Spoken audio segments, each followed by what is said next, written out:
mahilig ka sa pranks at comedies dito sa social media, ay sure na isa si Sir Gaben sa top 5 of your favorite vlogger. Hindi ko naman kayo masisisi kung magustuhan mo siya, dahil siguradong ilang beses na niyang pinasakit ang tiyan mo sa katatawa sa mga videos niya, di ba? Pero huwag kayong mag-alala mga Mars, dahil hindi lang naman ang tiyan mo ang sumasakit dahil milyong-milyong tao ang tumatawa kasama mo. Dahil kapag si Sir Gaben na ang gumawa ng kalokohan, ay siguradong milyong-milyong katao ang sasakit ang pangakakatawa. Ito naman kasi talaga dapat yung pinapasikat dito sa social media.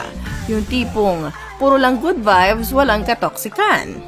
Anyways, for today's video ay samahan nyo akong alamin kung gaano nga ba siya kayaman ngayon, bakit nga ba sobrang sikat niya ngayon at bakit siya minahal ng mga tao, at bakit siya nagpapasaya ng marami.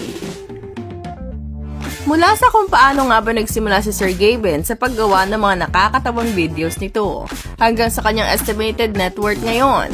Narito ang teacher noon, milyonaryo ngayon. Ganito na kayaman si Sir Gaben ng Kapinpin Brothers. Para sa matagal nang nanonood kay Sir Gaben at sa mga kapatid niya ay siguradong medyo may alam na rin kayo kahit papaano sa background nila.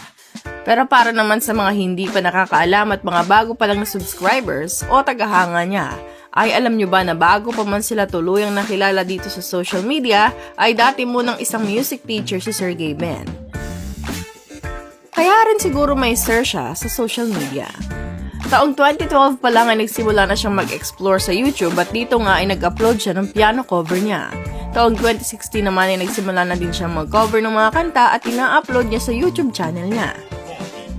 Ilan nga sa mga na-cover niyang kanta ay ang Ako Lang Ba, Can't Take My Eyes Off You, Sa Ngalan ng Pag-ibig, Binaliwala at marami pang iba.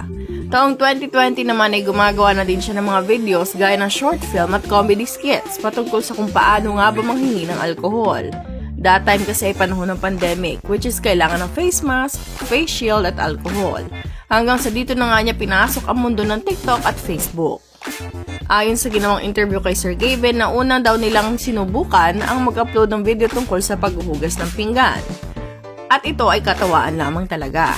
Kaya hindi nila lubos akalain na magbabiral pala ang video na yun. At dahil may konting kaalaman naman si Sir Gaben sa vlogging, at dahil nasa bahay lang naman sila magkakapatid dahil nga that time ay bawal sila lumabas ng bahay dahil sa pandemic, ay napag-isipan nilang tatlo na bakit hindi nila i-push ang vlogging. Kaya naman in-upload na nila ang kanilang pangalawang video at laking gulat na naman nila dahil sinusuportahan pa din sila ng mga tao. Kaya simula noon ay nagtuloy-tuloy lang sila sa paggawa ng videos at ngayon meron ng milyong-milyong followers sa kahit saang mga social media platform. Lagi rin silang pumapalo ng million views sa loob lang ng isang araw sa kanilang Facebook page. Ayon nga kay Sir Gaben nang umabot sila sa 100,000 views ay maging siya ay hindi makapaniwala. Pero isa lang naman silang ordinaryong tao at hindi naman daw sila ganun kagwapo. Pero bakit daw ganun ang pagtanggap sa kanila ng mga tao? Pero ganun pa man, laking pasasalamat pa rin niya sa Panginoon dahil ipinagkaloob sa kanila ang ganitong blessing. Dahil nga sa pagbablog ay nakapundar sila ng sasakyan at nabibili na nila ang mga gusto nila. Ang bahay naman daw nila ay pamana. Ito ay bigay sa kanila ng yumaong ama sa kanila at dinadagdagan lang nila ito ng mga gamit at slight renovations na rin. Silipin naman natin ang estimated monthly salary ni Sir Gaben sa kanilang YouTube channel as of now.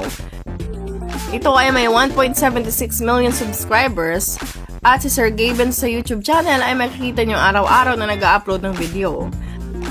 At ayon nga sa Social Blade ay meron siyang almost 50 million views at ito naman ang estimated na kikitain niya sa isang buwan.